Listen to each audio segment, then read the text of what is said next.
నమస్కారం.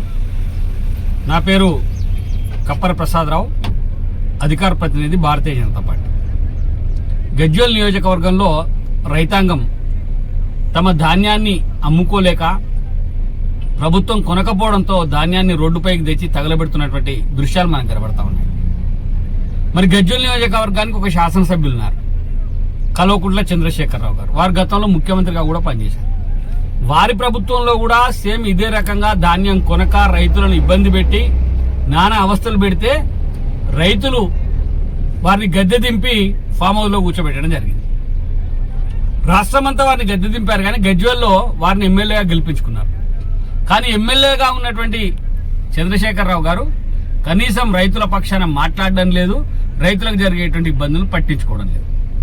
గతంలో మోసకారి రైతాంగాన్ని రకరకాల ఇబ్బందులు పెట్టినటువంటి కేసీఆర్ గారిని గద్దె తీస్తే మోసకారికే మోసకారి రేవంత్ రెడ్డి గారు గద్దెపై కూర్చొని మరింత మోసం చేయడానికి సిద్ధపడ్డారు.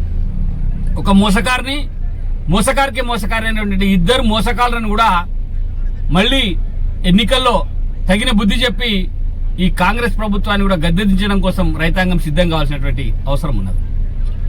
అసలు రైతే రాదని చెప్తారు, రైతు లేనిదే రాజ్యం లేదంటారు, రైతాంగం కోసం అన్ని చేస్తున్నామని చెప్పేటువంటి కాంగ్రెస్ ప్రభుత్వం, గతంలో వడ్లకు బోనస్ కూడా ఇస్తానని చెప్పినటువంటి కాంగ్రెస్ ప్రభుత్వం, కేంద్ర ప్రభుత్వం నిధులు విడుదల చేస్తున్నా చివరకు సుతిల్ దారానికి, గోనె సంచికి, దబ్బడానికి, టార్పాలిన్ కు అన్నింటికీ కేంద్రం నిధులు విడుదల చేస్తున్నా కూడా రైతాంగం దగ్గర నుంచి ధాన్యం కొనడంలో ఈ రాష్ట్ర ప్రభుత్వం పూర్తిగా విఫలమైంది.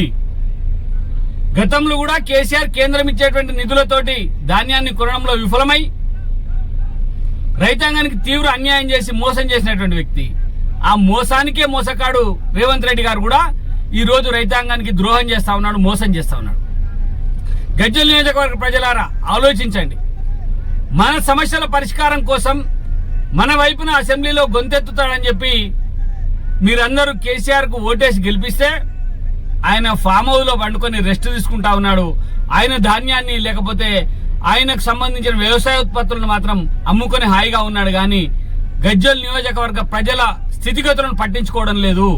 కాబట్టి ఇటు బీఆర్ఎస్ పార్టీ, గతంలో అధికారంలో 10 సంవత్సరాలు ఉన్నటువంటి బీఆర్ఎస్ పార్టీ, ఇప్పుడు అధికారాన్ని వెలగబెడుతున్నటువంటి కాంగ్రెస్ పార్టీ, రెండు కూడా మోసకారులకే మోసకారులు. కాబట్టి ఈ రెండు ప్రభుత్వాలను గద్దెదించాలి.